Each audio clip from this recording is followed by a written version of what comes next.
But the next question here is, bakit bumaliktad si Cheese? Yun yung tanong eh. Yun ang tanong eh.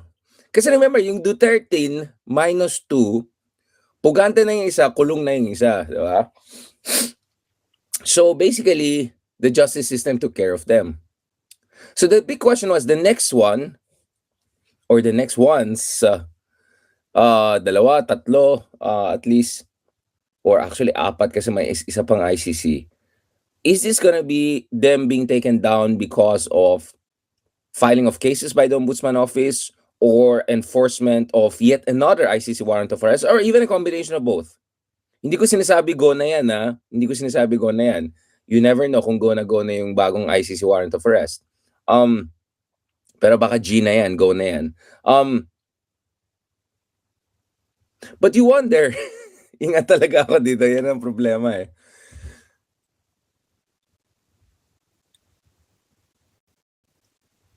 Kasi alam natin lahat guys eh, tapos na sana ang usapan yung the day after yung putukan sa Senado. Meron na immediately counter move yung SB11 na to take out Cayetano. Of course, congratulations kay Matet because still shortest tenure and worst ever siya. Medyo natagalan ng 2 weeks, binardagulan lalo yung ating demokrasya. We use the technical term na and something like that, and yung technical term na EN, that word na pinag-usapan natin the other day with yung sa internet, diba? And yan. And then sa article natin sa Philippine Daily Inquirer, paki-check out nyo yung concept ng enshittification. Anyway,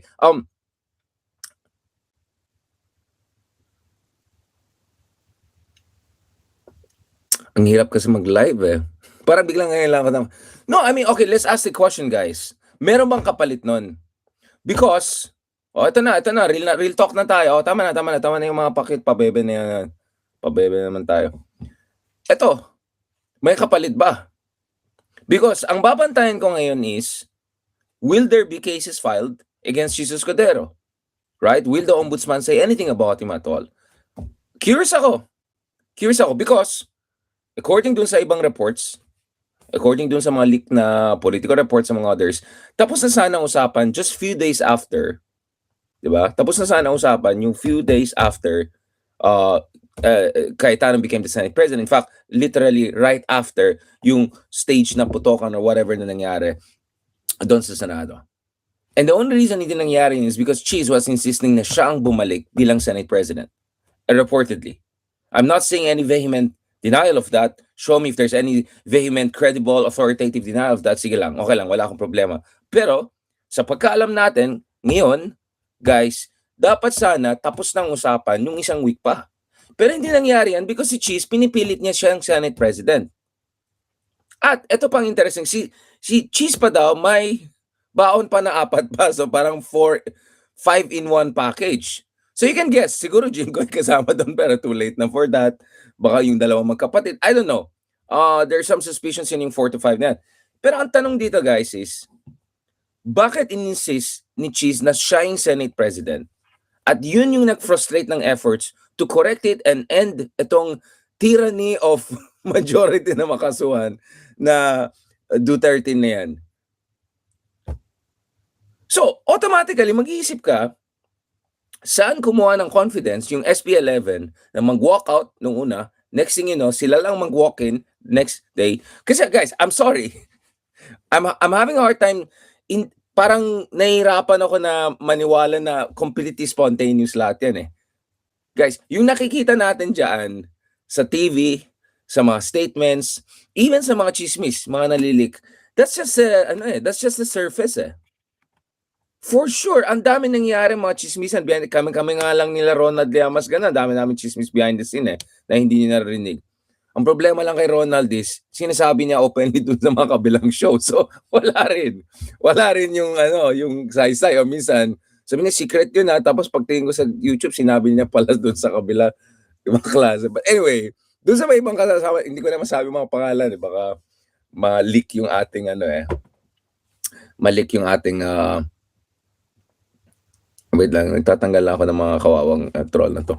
Baka mag-leak yung mga grupo-grupo. Kung kami na nga mga analyst lang na hampas lupa, ay may mga mafia na rin. Na kami mga nagchismismisan, wala kaming chatroom na on the record kasi baka mga KGB kami. But meron kami mga off the record at saka mga iba-ibang paraan. May mga code words kami, mga ganun. Hindi naman yung mga matet, medyo mas sophisticated dyan. But 100% there were conversation happening behind the scenes. 100%. And for what we know, involved ang Malacanang, for what we know, Cheese was basically the swing vote, right? All this time. Eto na nga, dalawa na nga nawala, right? Down to 22. In fact, Cheese doesn't even need to bring over other people. All he needed to bring was himself. Now, obviously, in fairness, yun nga, okay, even if sabihin natin one of those walkouts and one of them was spontaneous, sige fine, spontaneous. Ang sinasabi ko lang, may strategic thinking to mga to, hindi naman mga tabad lahat ng senador yan. May usapan yan, may strategy yan. At of course, numbers game ito. How do you get the majority? And in fact, of course, kudos naman dun sa SB11, hindi sila nag-give in kay Cheese. At napaka naman si Cheese. Pero yun nga, the fact that Cheese was insisting na siya yung Senate President, to be honest, that smacked of desperation. Ibig sabihin, desperado talaga si Cheese to be back in power or somehow back in in some sort of pilot position. Dahil alam naman natin saan papuntang usapan kung yung dating speaker na relative nga ni Presidente ay open yung sinasabi ng ombudsman, eto na nga si forthwith at Kilay is life, di ba? So ultimately, mapapaisip ka talaga what's going on here, guys. Was this totally unexpected? Come on, guys. Paparorin niyo na. Was this... Sabi niyo sa akin, totally unexpected ba yan? Biglang lumitaw, riding a white horse, mga ganon. Tapos, mga Deus Ex Machina, save your mood si Cheese, ganon. Come on. But obviously, wala nang leverage si Kilay. Dahil feeling ko wala na, bardagulan na yung mga ibang 213 minus 3, 4, 5, 6, whatever. Drama yung kasama sa isang magkapatid na pamilya, drama, ganun, kawawa naman si Jinggoy, ganun, tapos ayaw na magpakita, tapos nag-Shopee na, nag-online, nag-vlogger na lang si Matet, tapos ganun, So, feeling ko, hindi na nahawak ni Cheese yung apat na yan. So, wala talaga siyang leverage. But, interestingly, dahil now down by 2 yung Duterte, suddenly, he himself alone could swing the vote na And just to be clear, actually, we're hoping to have a couple of legal luminaries, no, hindi si Markle, dito on show. But there were some reasons that we couldn't have them immediately. But we'll discuss that soon. Hopefully, we can have Dino tomorrow to also discuss this. But ito kasi yung ruling Ito yung Avellino versus Cuenco ruling.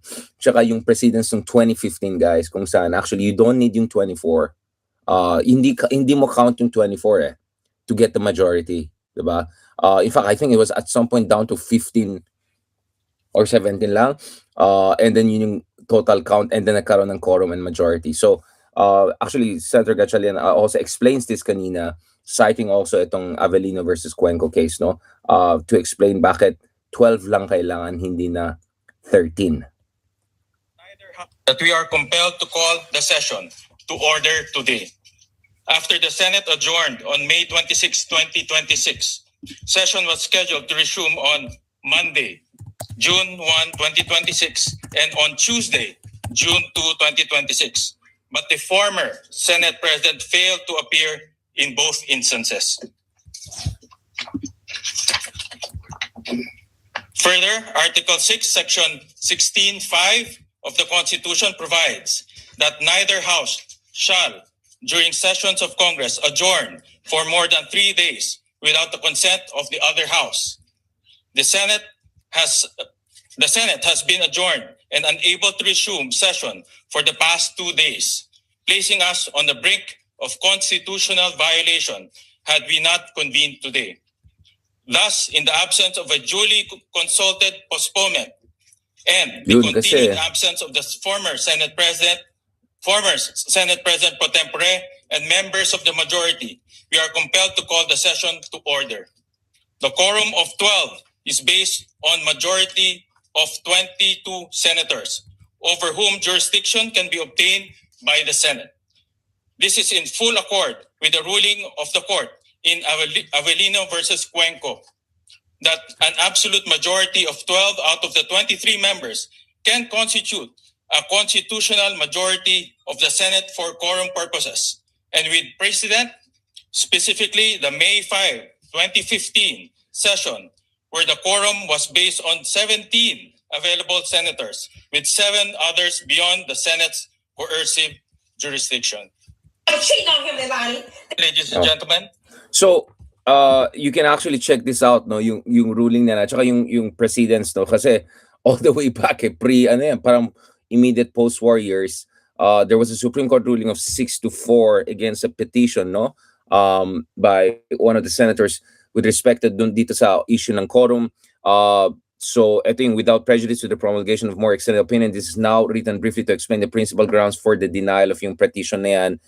Yung petitioner was Jose Avellino, yung respondent was Mariano Cuenco, March 4, 1949, no?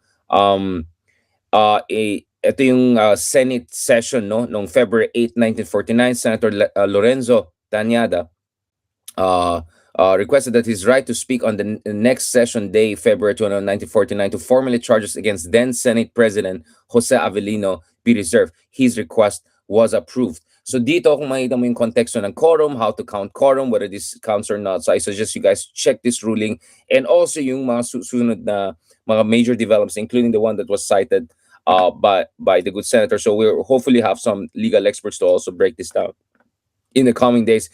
In short, ang point ko dito is it's going to be very, very difficult, both politically and legally and procedurally speaking, basically, na makabalik ito si Alan Peter Cayetano.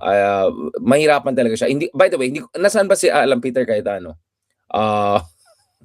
Nasaan na ba si Koya? Hindi ko alam nasaan si Koya. Baka nag-online shopping na naman. Wait lang, punta nga natin yung page niya. Para na-curious nga ako. Na-miss ko pa naman ito si Alan. Okay. Tingnan natin. Nasaan na siya? Di ba sobrang labo? Di na nagpapakita. Ay, ito 1 hour ago ito. Ayun. Allow me to address the issues para hindi po tayo malito. Ayun. Especially po na napaka-importanteng araw ang bukas sapagkat maririnig na natin ang katotohanan. Nasaan ba siya sa Sa Pokemon? Blue Ribbon Committee. So let's start with a biblical principle. Kung anong itatanim natin, Ayan ta. yan ang ating aanihin.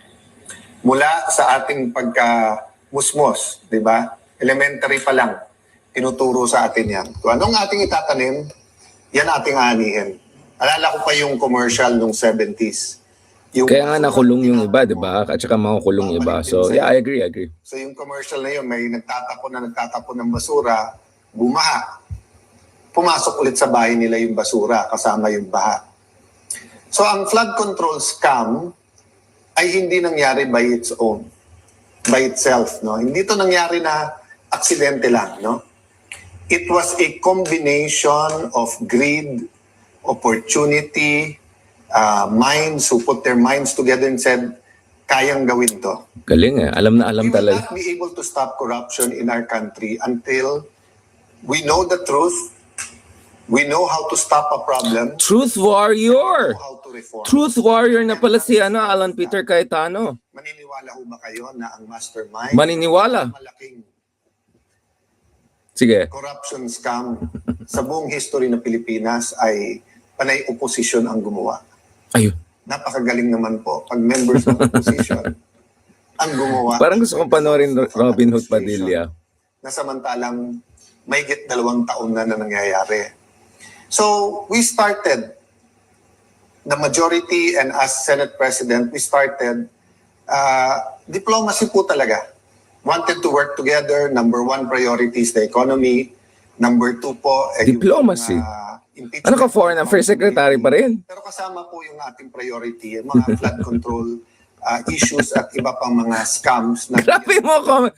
Hindi naman nakamonetize yan si Kuya. Lacson at Senator Soto, kasama din si Senator Will. Alam naman nating lahat na kailangan ay 13. So let me state this. Malacanang backing the move, Yun. the senators Now is- today, and the other groups backing them, they will say anything and do anything to bend the law and basically susunugin na yung ating constitution. Ayan na. So when I said a while ago that I am still the Senate President, the legitimate, Ayan na. the legal, moral Legal Senate moral. President, it's not about me. It's not. It's not. It's not. I'm the legal, moral. It's not about me. Talaga ano, no? Truth warrior si Kuya. Mukha niya, it's not about, tapos yung kapan na, sir, it's not about Jinggoy. Tapos, andyan lang si Jinggoy.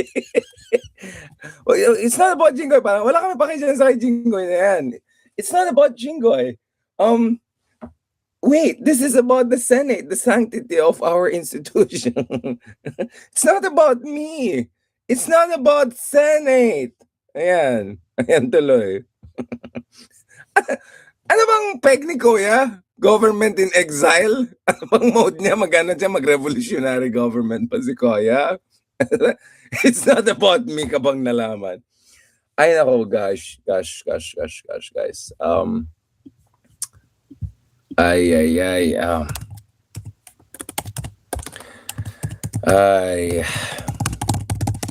Parang gusto ko rin ito guys, parang gusto ko gumawa rin ng something behind me at lalagay ko tong mga Bible verses eh. They may perform miracles or signs that lead people away from the true God. Ayan. They often exploit people for financial gain or personal prestige. They frequently tell people what they want to hear, promising peace and prosperity when judgment or repentance is actually needed. Diba? Wolves in sheep's clothing, as Matthew 7:15 puts it. Diba? So parang, medyo hindi alam yata ni Kuya na ang daming warning ang ating Biblia against false prophets, against people who basically try to or misuse the words of the Lord, no, to push for their personal agenda. Yung complete lack of shame ng mga tao na ito, a complete lack of shame. I mean, you want to talk about corruption. Ano bang sinabi ng tao nito about all of the corruption that has happened at the LGU levels in you know which places? Ano bang sinabi ni Kuya about all the corruption scandals during Digong administration? Ano bang sinabi ni Kuya about all the human rights violations, EJ case na nangyari ng panahon Digong? In fact, kaya natin dinefend pa niya eh. Kaya nga may post tayo kanina doon sa interview natin galing sa interview natin with Attorney Cristina Conti kung saan baka pwede nga titignan din ng ICC na ito na ano to eh, parang justify pa niya yung mga EJK. I mean, we can go on and on and on about this. So I'm sorry. I'm sorry talaga. I'm not sorry. Please, let's not use the words of the Lord in vain. And especially kung wolf in sheep's clothing, pero obvious na wolf pa rin, medyo magdadalawang isip naman sana siguro yung mga kaibigan natin, no? So, it's not about him. It's not moral and legal, ano lang daw siya, leader lang siya. Ano to, parang government in exile, hindi siya nagpapakita, hindi niya tatanggapin yung bagong quorum, yung rules around quorum, hindi niya tatanggapin may bagong. So, anong gagawin nila ngayon? So, by actually calling, parang challenging the Malacanang dito, whether it's true or not, na there was a Malacanang hand, there was a coordination, she's coming in, had something to do with all of that, lalo silang yayarin ngayon, diba?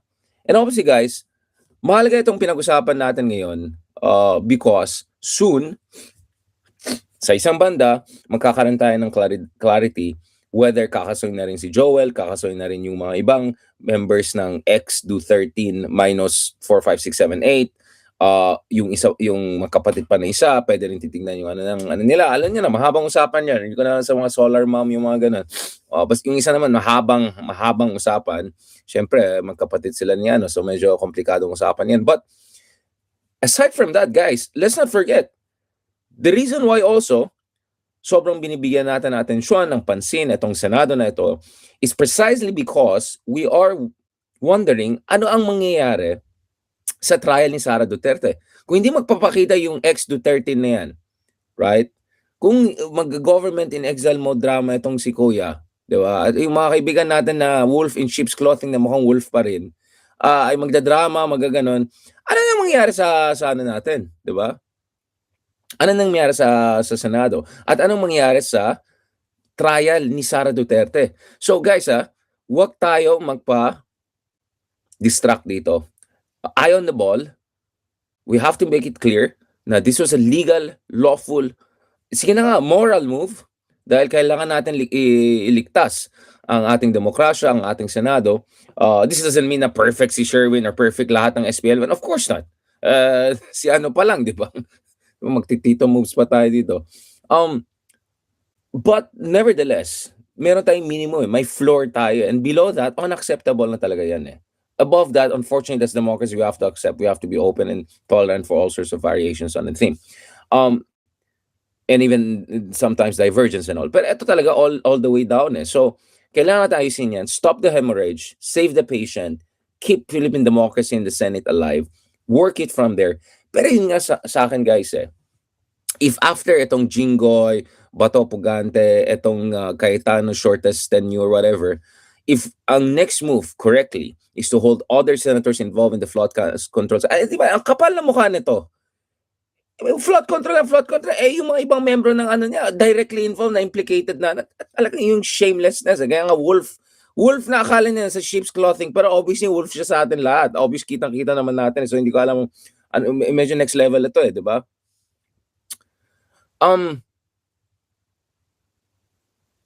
Hindi pa siya mad eh. Iba to eh. Bratinelli eh. Medyo out of touch na si Kuya. No, but going back to this guys, bantayan natin na mabuti. Yung trial ni Sara Duterte, yun talaga ang... Guys, come on! Tama na! Tama na kayo ha! Pride Month pa naman ngayon. Mag-ano-ano pa naman kayo dyan. Respect tayo guys ha. Tama na. Kasalanan ni Ronald Llamas yan eh. Yung mga, talaga, mga toxic masculinity talaga. Mahiya talaga kayo. Tama na yan. Ito. Ito seryoso to guys. Bantayan natin mabuti. Let's move ahead with the trial of Sara Duterte. Let's make sure, ito na, government in exile na si Matet. Bahala na kayo dyan. Ayaw nyo bumalik, wag na kayong bumalik. Bahala kayo dyan. Go na tayo, let's do it. And if you're in unprecedented legal and political territories, let's go. Ayusin natin yan. There has to be a way around it. If the Supreme Court can pitch in and help and clarify the situation from a procedural constitutional standpoint, go. Samantala, tayo mga ordinaryong mamamayan, gawin din natin ang parte natin. Isulong natin ang isang legitimate, authoritative, comprehensive, objective, di ba? Constitutionally compliant trial process para kay Sara Duterte, para magkakaalaman na. Kasi so far, puro mga expose nangyari. Tapos last year, eto si Matet, eto mga wolf in sheep's clothing na wolf pa rin, na obviously wolf pa rin. And binablock nila, ang dami nila mga hanash. Ay, talunin nila lang si Sara Duterte sa elections. Napakamali yung ganyan argument. So ano, popularity contest? Ang hustisya at saka corruption and all of that. And yes, you can say everyone is corrupt, but you have to start somewhere. And then pagdating sa ay, bakit si ganyan? Excuse me talaga. So ano ibig sabihin? Because Bato got 20 million votes, hindi na siya pwede ICC. Si Jinggoy got, I don't know, 15 million votes, hindi na siya pwede ng kulong. I mean, anong klaseng pag-iisip yan? May problema talagang pag-iisip ng mga kaibigan natin dyan. So, tayo guys, pressure na natin. Go na tayo kay Sara trial na this is, at tignan natin yung ebidensya. Right? Bring out the bank accounts, bring out all the transactions, bring out all of the anomalies at the Department of Education, bring out all of the things. And sabi nga ni Attorney Conti, si Sara could also be liable to accountability on the ICC-related question, which is yung involvement niya with yung drug war ng kanyang ama nung panahon na siya po yung mayor ng Davao City. So, ang dami mga anggulo dyan. So, eye on the ball, let Sherwin get the ball rolling. Let's fix this. Let's move forward. Let's have the trial. Ayusin natin yan. Let's get the accountability and let's put our democracy on the right path. Hindi yan maging maayos. in the next 2 months, 3 months, or even 2 years. It's gonna take time. Pero we have to make the decisive moves right now. Sa aking palagay, BBM, soon guys, he's gonna have his State of the Nation address. Bagong SONA, very, very soon. He has to show something. So sana, by the time na mag-SONA si President, July, yes, hindi natin in-expect na Sweden na tayo or Denmark na tayo or Singapore na tayo. No. But sana by that time, hindi lang isa senador ang nakulong or isa lang naging pugante dahil palpak yung pag-aresto sa kanya at pinurektahan siya ng yung atong government exile na wolf in sheep's clothing. No. We allegedly there has to be more, there has to be more, and also dapat magkakaroon tayo ng clarity saan papunta itong trial ni Sara Duterte. So that's very, very, very important, guys. Very, very important. So, in a way, congratulations sa ating lahat. Kahit papano, nakakaraos tayo ng konti. Pero wag tayo maging complacent. Eye on the ball. Big, big things are coming. Especially yung trial ni Sara Duterte. We have to get the ball rolling. I know na hindi naman pink si Sherwin. So, syempre, sasabihin ni Sherwin, ang focus na ngayon is yung trabaho ng Senado. Sure, but yung trial ni Sara is very, very important. Very, very important yung issue ng accountability niya. At saka billions and billions ang pinag-usapan at libo-libong mga EJK victims ang pinag-usapan. So dami-dami mahalaga dyan. So yes, small victories in a way, but one step at a time tayo. Step by the step nga, di ba? Bago sumakses, di ba? Step by the step bago sumakses, di ba? Parang ganun ang motto natin. So let's just take this win and move it from there. So congratulations sa ating lahat. Wala na yung Do 13. Officially, Do 13 is over. Officially, it's SB 11 plus cheese. Plus cheese talaga kasi parang I don't see cheese as a legit ng totoong minority dito. Pero sige na nga. And of course, eye on the ball or eye on the kilay. Parang hindi ko maano. Eye on the kilay. Eye on the kilay. Ano kaya mangyari sa mga ako na almost. Eye on the kilay. Anong mangyari sa mga kaso ni, alam nyo na this. Alright. Kila